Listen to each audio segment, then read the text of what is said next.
హర్యానాకి చెందిన 22 ఇయర్స్ 22 ఏళ్ల రవి మౌన్కు ఒక రోజు కాల్ వచ్చింది. మీరు జాబ్ కావాలని మమ్మల్ని సంప్రదించారు కదా, మీకు రష్యాలో జాబ్ వచ్చింది, ట్రాన్స్పోర్ట్ డిపార్ట్మెంట్లో వర్క్ చేయాలి అని ఓ దళారి చెప్పాడు. దీంతో ఇది నమ్మిన రవి మౌన్ రష్యాలో జాబ్ అనడంతో ఎగిరి గంతేశాడు. ఉద్యోగం కోసం రష్యా వెళ్ళాడు.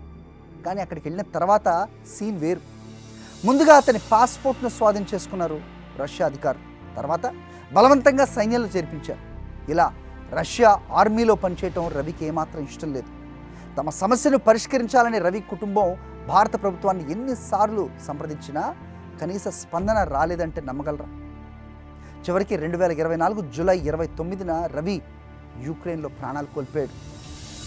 అతని ఫ్యామిలీ దిక్కులేనిదిగా మారిపోయింది. రవిని తలుచుకుంటూ అతని తల్లి ఇప్పటికీ కూడా కుమిలిపోతుంది.